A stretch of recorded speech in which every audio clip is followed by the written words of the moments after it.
황새 한 마리가 늪에 빠졌습니다. 그런데 헤어나오려고 애를 쓰면 쓸수록 더 깊이 빠져들어갔습니다. 고민이 되었습니다. 어떻게 하면 이 늪 속에서 빨리 빠져나갈 수 있을까? 그러던 중에 좋은 아이디어가 떠올랐습니다. 긴 부리를 늪에 박고 다리를 쑥 빼내서 날아가자는 것이 그것입니다. 황새는 즉시 부리를 늪에 깊이 박고 힘을 주었습니다. 그랬더니 예상대로 다리가 쑥 위로 올라왔습니다. 그래서 이제 됐구나 하고 날개를 쫙 펼쳤는데 날 수가 없었습니다. 왜 그런 줄 아세요? 부리를 너무 깊이 박아서 이번에는 다리 대신 부리가 늪에 빠진 것입니다. 할 수 없이 황새는 다리에 힘을 잔뜩 주고 목을 쭉 빼냈습니다. 부리가 쑥 빠져나왔습니다. 옳지, 이제는 되겠지 하고 황새가 양쪽 날개를 쫙 펼쳤습니다. 그러나 이번에도 역시 날 수가 없었습니다. 부리는 건졌는데 다리가 또다시 빠져버린 것입니다. 부리를 빼내면 다리가 빠지고 다리를 빼내면 부리가 빠지고 그 상황이 계속 반복되었습니다. 여러분, 그 황새가 어떻게 된지 아십니까? 지금도 계속 그러고 있답니다. 부리를 빼내면 다리가 빠지고 다리를 빼내면 부리가 빠져서 지금까지도 영영 날지 못하고 지낸다는 것입니다. 그런데 우리도 한 생을 살면서 이런 상황을 만날 수가 있습니다. 좀 살려고 애쓰다 보면 건강이 나빠지고, 그래서 건강에 치우치다 보면 또 생활에 어려움이 오고, 고생해서 겨우 살만해지면 그때는 또 다른 문제가 생깁니다. 문제 하나 해결하면 또 다른 문제가 따라오고, 시련을 극복하면 또 다른 시련이 찾아옵니다. 이렇게 시련이 계속되다 보면 곤고함이 찾아오고 낙심이 찾아오지요. 더 이상 인생의 날갯짓을 할 수 없게 되는데 바로 이것이 우리 인생의 딜레마라고 할 수 있습니다.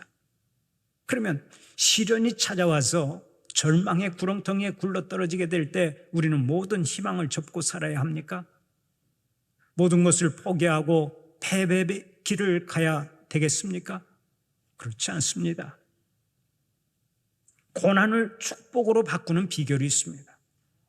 지금 내가 힘들고 지금 내가 어렵고 지금 내가 눈물이 난다 할지라도 하나님께서 나를 찾아오시면 거기서 희망이 생기는 것입니다. 사랑의 추적자이신 하나님께서 나를 찾아오시기만 하면 인생 대역전이 일어날 수 있습니다. 고난을 축복으로 바꿀 수 있습니다. 인생을 재개할 수 있습니다. 왜 그렇습니까? 하나님께서는 무에서 유를 창조하시고 안 되는 것도 되게 하시는 분이시기 때문입니다. 본문에 나오는 야곱을 보십시오. 그가 누굽니까? 발뒤꿈치를 잡았다라고 하는 이름 뜻 자체가 말해주듯이 야곱은 평생 무언가를 쟁취하려고 했던 사람입니다. 수단 방법을 가리지 않고 끝없이 욕심을 부리던 사람이었습니다. 그래서 형 에서가 가지고 있던 장자권도 팥죽 한 그릇을 주고 자기의 것으로 삼았습니다. 아버지가 연로하여 시력이 약해지자 형이 받아야 할 축복권까지 가르친 사람이 바로 야곱입니다. 문자 그대로 야곱은 수단 방법을 가리지 않는 비열한 인간이었습니다. 얼마 후 모든 사실을 알게 된 에서는 울분을 터뜨리면서 복수의 칼을 갈기 시작했습니다. 동생 야곱을 죽이고 말겠다는 것입니다. 그때 어머니가 그 사실을 알고 야곱을 불러 말했습니다. 야곱아, 아무래도 너의 외삼촌이 사는 하란 땅으로 가서 살아야 되겠다. 너의 형이 언제 너를 해칠지 모른단다. 어서 떠나거라. 야곱이 어머니의 말을 듣고 급히 집을 떠났습니다. 외삼촌 집으로 가는 도중에 해가 떨어지자 할 수 없이 광야에서 잠을 자야 했습니다. 워낙 피곤하고 지쳐있는지라 그냥 돌베개 하나 베고 낙엽을 이불 삼아 잠을 잤습니다. 그때 얼마나 춥고 서러웠겠습니까? 그런데 야곱이 그 자리에서 아주 신비한 꿈을 꿉니다. 꿈에 보니까 사닥다리가 하늘에서 땅까지 닿아 있었고 그 사닥다리 위에서는 하나님의 사자가 오르락내리락 하고 있었습니다. 그 광경을 지켜보고 있는데 우리 하나님께서 야곱을 향해 친히 말씀하셨습니다. 야곱아, 내가 너와 함께 있어 내가 어디로 가든지 너를 지키며 너를 이끌어 이 땅으로 돌아오게 할지라. 내가 내게 허락한 것을 다 이루기까지 너를 떠나지 아니하리라. 세상에 이런 은혜가 어디 있습니까? 야곱은 수단 방법을 가리지 않았던 사람입니다. 형을 농락하고 아버지를 속였던 불효자식 중에 불효자식입니다. 늘 남의 발뒤꿈 지나잡는 파렴치한 사람입니다. 그런데 하나님께서 그런 못된 인간과 함께 하시겠다는 거예요.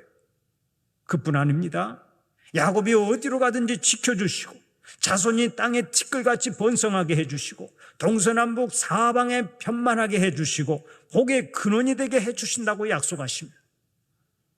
그렇게 허물이 많고 인간적으로 비열하기 짝이 없는 야곱을 향해 하나님은 엄청난 복을 약속하셨습니다. 바로 이것을 가리켜 하나님의 일방적인 사랑이라고 말하는 것입니다. 그런데 이 일방적인 사랑을 우리가 받았죠. 우리라고 야곱과 다를 바가 없습니다. 어쩌면 야곱보다 더 바람직한 인간인지도 모릅니다. 그러나 우리는 하나님의 일방적인 사랑을 받았습니다. 그 증거가 어디 있습니까? 우리가 하나님의 자녀가 된 것이 그 증거인 줄 믿으시기 바랍니다. 하나님께서 우리의 죄를 다 사해 주시고 우리를 구원하여 주시고 하나님의 자녀가 되는 복을 우리에게 주셨으니 그것이 증거인 줄로 믿습니다. 하나님의 사랑은 예나 지금이나 일방적인 사랑입니다. 내가 사랑하기도 전에 먼저 우리 주님께서 손 내밀어 주셨는데 그 사랑이 하나님의 사랑이라고요. 전혀 사랑받을 만한 조건이 없는데도 먼저 찾아오시는 사랑이 하나님의 사랑인 줄 믿으시기를 바랍니다. 그래서 우리는 하나님을 가리켜 사랑의 추적자라고 말을 하고요. 하나님은 한번 사랑하기로 마음먹으면 끝까지 추적하시고 끝까지 복을 주시는 하나님이신 것을 우리가 믿고 사는 거예요. 그러면 사랑의 추적자가 되시는 하나님께서 본문의 사건을 통해 우리에게 주시고자 하는 영적 교훈이 무엇입니까? 첫째로 우리가 편안하게 사는 것만이 복이 아니라는 메시지를 주고 있습니다. 야곱은 어려서부터 부모를 통해 하나님에 대한 말씀을 많이 들었습니다. 그러나 야곱이 하나님의 말씀을 직접 들은 것은 광야 생활에서 처음이었습니다. 하늘문이 열리고 천사가 오르락내리락 하는 환상을 보고 좋아한 것은 그때가 처음이었습니다. 부잣집 아들로서 많은 종들에게 여봐라 하며 살 때는 체험하지 못한 하나님을 인생의 역경과 두려움 속에 있을 때 처음으로 체험했습니다. 평안할 때는 직접 듣지 못한 하나님의 말씀을 힘들고 어려울 때 들었던 것입니다. 그런 의미에서 야곱에게는 고난당할 때가 오히려 복된 시간이 되었다고 알 수 있습니다. 기억하십시오. 우리가 편안하게 사는 것만이 복이 아닙니다. 내 사업이 잘 되고 내 자녀가 잘 되고 형통한 것만이 복이 아닙니다. 영적으로 보면 오히려 어렵고 힘들고 아프고 이런 것이 많을 때 복이 될 수 있는 것입니다. 우리가 어려울 때 하나님께 더 가까이 나아가게 되고 힘들 때 하나님 앞에 더 깊이 나아가서 뿌리를 내리고 살기 때문에 그렇습니다. 야곱의 인생 행로를 보면 어렵고 힘들 때 더 큰 은혜를 받았습니다. 한번 생각해 보세요. 그는 짐승이 울부짖는 광야에서 돌베개를 빼고 누워있을 때 하나님의 음성을 듣지 않았습니까? 칼을 든 형이 400명의 부하를 데리고 자기를 찾아올 때 거기서 하나님을 만난 사람이 야곱입니다. 온 가족이 세겜에서 진멸당할 위기를 만났을 때 야곱은 거기서 하나님의 음성을 들었단 말이죠. 형통하고 평안할 때는 경험하지 못한 은혜를 어렵고 힘들 때 경험한 거예요. 서울대학교 출신의 유명한 작가 한 분이 눈병으로 시력을 잃게 되었습니다. 현대의학이 많이 발전했지만 현대의술로는 그 눈병을 치료할 수가 없었습니다. 얼마나 절망이 되었겠습니까? 그때까지 건성으로 교회를 다니던 작가는 그 시련의 골짜기에서 이런 생각을 했습니다. 내가 시력을 완전히 잃어버리기 전에 성경을 한번 완독하자.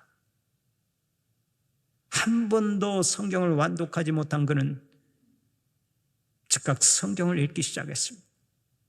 시력을 완전히 잃어버리기 전에 하나님의 말씀을 한번 완독해보자 하는 그런 마음을 가지고 성경을 읽기 시작을 했는데 한 절 한 절 하나님의 말씀이 얼마나 은혜가 되는지 알 수가 없었습니다. 그러자 그런 성경을 읽으면서 이렇게 하나님 앞에 기도했습니다. 하나님 아버지, 제가 성경을 완독할 때까지만이라도 제 시력을 좀 지켜주십시오. 그런데 놀라운 일이 일어났습니다. 성경을 읽고 은혜를 받는 동안에 눈이 점점 밝아지더니 나중에는 치료 불가능한 눈병이 깨끗하게 치료된 것입니다. 얼마나 감사한 일입니까? 아마 시력을 잃을 위기가 없었다면 그는 참된 신앙생활을 하지 못하고 그냥 종교생활만 하다가 죽었을지도 모릅니다. 그런데 고난이 찾아오니까 모든 것을 내려놓고 하나님만 바라보다가 눈도 치료받고 하나님과 동행하는 삶을 살아가는 복을 받게 된 것입니다. 이런 의미에서 생각해 보면 고난이 결코 나쁜 것만은 아니라고 알 수 있는 거예요. 잠시 고난의 골짜기를 지나가는 것은 오히려 복이 될 수 있습니다. 그러므로 우리는 고난이 찾아올 때 그 고난의 크기만 보고 낙심할 것이 아닙니다. 고난보다 더 크고 위대하신 우리 주님을 바라보고 고난을 축복으로 바꿔가는 우리가 되어야 할 줄로 믿습니다. 시편의 한 기자는 시편 119편 67절과 71절을 통해서 오늘 또 이렇게 고백합니다. 고난당하기 전에는 내가 그릇 행하였더니 이제는 주의 말씀을 지키나이다. 고난당한 것이 내게 유익이라 이로 말미암아 내가 주의 율례들을 배우게 되었나이다. 고난당할 때 주님 바라보고 오히려 큰 유익을 얻었다는 것입니다. 우리 믿는 자들에게는 고난과 시련의 때가 하나님께 더 가까이 갈 수 있는 기회가 되는 줄로 믿고 항상 담대하게 살아가시기를 바랍니다. 한번 따라서 해봅시다. 고난당할 때 하나님은 더 가까이 오신다. 더 큰 은혜를 주신다. 아멘입니까? 그러니까 고난당할 때 더 우리 주님 앞에 가까이 나아가서 주님 손 붙잡고 그 고난을 축복으로 바꾸는 우리가 되어야 할 줄로 믿습니다.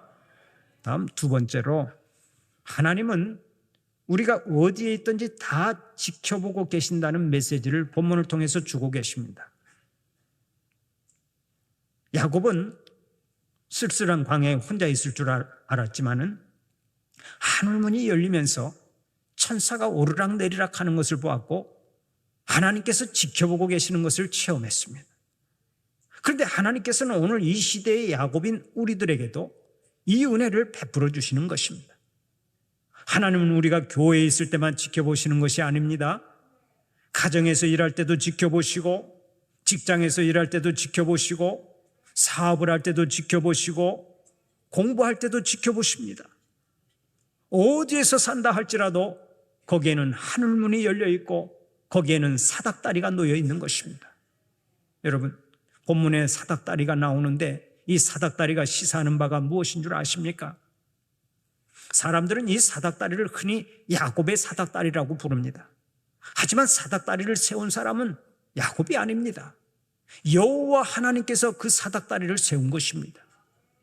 꿈에 나오는 사닥다리는 하나님께서 야곱을 찾아오시고 만나주시려고 친히 세워놓으신 사랑의 사닥다리입니다. 그러니까 이 사닥다리는 야곱의 사닥다리가 아니라 하나님의 사닥다리라고 해야 맞습니다. 야곱이 진퇴양난에 빠져 이러지도 저러지도 못하고 있을 때 그 수렁에서 건지시려고 세워놓은 사닥다리가 바로 하나님의 사닥다리였던 것입니다. 그래서 이 사닥다리를 기도로 비유하기도 합니다. 내가 기도하려고 하나님 앞에 마주 앉을 때 나는 사닥다리를 통해 하나님과 교제가 시작되기 때문입니다. 내가 간절히 기도하면 하나님께서 가장 좋은 것으로 응답해 주십니다. 하나님의 사닥다리를 통해서 나의 기도가 하나님께 올려지고 하나님은 하늘의 은총과 복을 사닥다리를 통해서 나에게 내려주시는 것입니다. 우리의 아버지가 되시는 하나님은 우리에게 주고 싶어서 견딜 수 없어 하시는 하나님이신 줄 믿으시기 바랍니다. 예수님은 이 은혜를 아시기 때문에 오늘 또 주기도문을 통해서 하나님을 이렇게 부르라고 가르쳐 주십니다. 하늘에 계신 우리 아버지, 아버지라고 부르란 말씀하십니다. 우리가 아는 대로 주기도문에는 하나님이라고 하는 호칭이 없습니다. 오직 하늘에 계신 우리 아버지라고 하는 호칭만 있습니다. 왜 그렇습니까?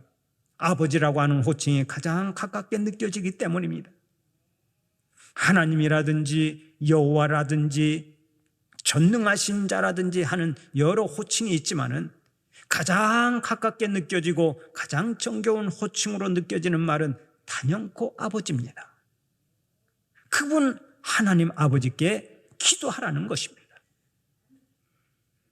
저에게는 사위가 둘이 있습니다. 그런데 두 사위가 저를 부를 때는 언제나 아버님 하고 부릅니다. 아버님 평안하셨습니까? 아버님 건강하십니까? 항상 아버님이라고 불러요. 아빠라고 부른 적이 한 번도 없어요. 아버지라고도 부르지도 않습니다. 항상 아버님 하고 부릅니다. 그래서 그런지 조금 거리감이 있습니다. 하지만 저희 집 자녀들은 하나같이 아빠라고 부릅니다. 특히 딸들은요, 결혼하기 전이나 결혼한 후에나 똑같습니다. 아빠, 이 호칭이 참으로 가깝게 느껴지고 정감이 가죠. 아마 며느리가 들어와도 저한테 아빠라고 부르지는 못할 것입니다. 어떤 목사님이 예비 며느리를 만나서 대화를 해보니까 아버지가 일찍 세상을 떠나서 홀어머니 밑에서 자랐다는 이야기를 하더랍니다. 아빠가 너무나 일찍 세상을 떠나서 아버지 얼굴도 모르고 그래서 어린 시절에 아빠라는 말을 한 번도 하지 못하고 살았다는 거예요. 그 얘기를 들으니까 너무나 가엾고 불쌍한 생각이 들어서 그 목사님이 그 예비 며느리에게 이렇게 말했대요. 내가 이제부터 너의 친아버지가 되어줄 테니까 나를 아빠라고 불러라. 먼저 여기서 한번 아빠라고 한번 불러봐라. 그랬더니 그 예비 며느리가 한참을 통곡을 하더니 겨우 아빠하고 한번 부르더랍니다. 몇십 분 만에 아빠하고 한번 부르더래요.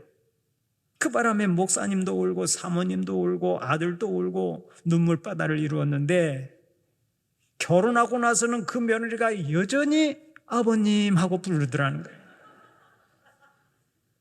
아빠라고 부르지를 못하더라. 이것이 딸과 며느리의 차이점입니다. 딸이나 아들은 시집을 가나 장가를 가나 언제든지 아빠하고 달려와서 하고 싶은 얘기 다 합니다. 아빠 이것 좀 가져가도 돼요? 아빠 손자 손녀 좀 보고 계세요? 나 밖에 나갔다 올게요. 완전히 자기 마음대로입니다. 그렇지만 사위나 며느리는 다르죠. 아버지를 부르는 호칭부터 다르고 말이나 행동이 다른 것입니다. 그런데 하나님께서는 우리로 하여금 하나님을 아빠하고 부르게 하시고 기도하라고 말씀하십니다. 이것을 보면 주고 싶어서 견딜 수 없어 하시는 하나님의 마음을 우리가 읽을 수 있는 것입니다. 사랑하는 우리 성도들은 우리의 아빠, 아버지가 되시는 하나님께 기도해서 범사에 응답받고 고난도 축복으로 바꾸는 은혜가 있기를 바랍니다. 또 하나님께서는 우리에게 천사를 보내주어 지켜주십니다. 우리를 보호하는 천사는 능력이 있습니다. 천사의 능력이 얼마나 큰지 역대하 32장 21절을 보면 하나님께서 한 천사를 보내어 아수르 군사 18만 5천 명을 진멸시키십니다. 하나님은 이런 천사들을 우리에게 보내주시는 것입니다. 그래서 이 세상에는 천사가 꽉 차 있습니다. 우리 주변에 많은 천사들이 있는데 모두 다 우리를 섬기고 돕기 위해 있는 것입니다. 그렇다면 우리가 참으로 대단한 존재들이죠. 구원파의 교주 유병원은 호위무사가 있었지만 원인도 모르게 객사했습니다. 여기 순천 가까운 어느 산에서 객사하지 않았습니까? 그러나 우리에게는 천사가 있습니다. 하늘문이 열려 있습니다. 또 하나님께서 지켜보고 계십니다. 언제까지입니까? 영원토록 지켜보고 계십니다. 영원토록 지켜보고 계시면서 우리를 도와주십니다. 그렇다면 인생의 짐을 홀로 지고 괴로워할 것이 없습니다. 우리를 지켜보시고 우리를 도와주기를 기뻐하시는 하나님께 모든 것을 맡기면 되는 것입니다. 우리가 아는 사실입니다마는 단 하루를 사는 동안에도 아침에는 기쁜 소식의 전화를 받지만 저녁에는 걱정스러운 전화를 받지 않습니까? 기뻐하다가 걱정하고 걱정하다가 기뻐하는 일들이 하루에도 몇 번씩 생기는지 모릅니다. 그런데 우리가 그 짐을 하나님께 맡기기만 하면 하나님께서는 다 책임져 주실 줄 믿으시기 바랍니다. 다윗은 시편 68편 19절을 통해 오늘 또 이렇게 찬송합니다. 날마다 우리 짐을 지시는 주 곧 우리의 구원이신 하나님을 찬송할지로다. 인생의 무거운 짐을 다 맡기고 기도하는 여러분들이 되시기를 바랍니다. 담대하게 살아가시기를 바랍니다. 우리의 아빠가 되시는 하나님께서 내 인생 책임져 주실 줄 믿고 힘차게 살아가시기를 축원합니다. 마지막으로 본문에 나오는 사닥다리는 예수님을 상징한다는 것입니다. 야곱이 본 사닥다리가 땅에서부터 하늘까지 닿았고 그 위에 천사들이 오르락내리락 했습니다. 그 사닥다리는 땅에서 하늘까지 닿는 길입니다. 그런데 땅에서 천국까지 가는 길은 오직 예수님을 통해서 뿐이니까 그 사닥다리는 예수님을 상징한다고 말할 수 있습니다. 신비롭게도 성경 말씀은 모두 다 짝이 있습니다. 예를 들어 봅시다. 요한복음 1장에 예수님께서 빌립과 나다나엘을 만나는 사건이 나와 있습니다. 예수님께서 빌립에게 나를 따르라 하고 말씀하시니까 빌립이 예수님을 따라갔습니다. 그러다가 예수님이 메시아인 줄 알고 빌립이 자기 친구인 나다나엘에게 달려갑니다. 나다나엘아, 내가 모세의 책에 기록된 메시아를 만났어. 나사렛 예수가 바로 그분이야. 너도 가서 함께 만나볼래? 빌립이 나다나엘을 데리고 예수님께로 가자 예수님께서 말씀하십니다. 보라, 이는 정말 참 이스라엘 사람이로다. 그 속에 간사함이 없구나. 나다나엘이 깜짝 놀라서 묻습니다. 처음 보시는 분이 어떻게 저를 아십니까? 빌립이 너를 찾아가기 전에 네가 무화과 나무 아래에 있을 때 내가 보았느니라. 나다나엘이 충격을 받습니다. 내가 아무도 없는 들에서 기도하고 무화과 나무 밑에서 기도했는데 기도하는 나를 보았다면 이분이 바로 주님이시구나. 나다나엘이 이렇게 고백합니다. 주님은 하나님의 아들이시오 이스라엘의 왕이십니다. 얘야, 내가 너를 무화과 나무 아래에 있는 것을 보았다고 해서 그렇게 놀라고 나를 믿느냐? 이보다 더 큰 일을 보리라. 하늘문이 열리고 하나님의 사자들이 인자 위에 오르락내리락 하는 것을 보리라. 바로 이 말씀이 창세기 28장 오늘의 본문과 똑같지요. 하늘문이 열리고 천사들이 인자 위에 오르락내리락 한다고 예수님께서 말씀하셨는데 오늘 본문에 하늘문이 열리고 그 사닥다리 위에서 천사가 오르락내리락 합니다. 주님의 사닥다리에 천사들이 오르락내리락 하는 것입니다. 잊지 마십시오. 오직 예수님만이 천국으로 가는 길입니다. 그래서 주님은 오늘 또 이렇게 말씀하십니다. 내가 곧 길이요 진리요 생명이니 나로 말미암지 않고는 아버지께로 올 자가 없느니라. 야곱이 베델 광야에서 바라본 그 신비로운 환상, 꿈에 본 그 신비로운 광경은 바로 예수님께서 구세주이심을 알려주는 사건입니다.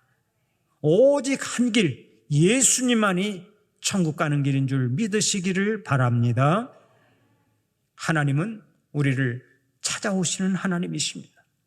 사랑 가득 안고 우리를 추적하시는 하나님이십니다.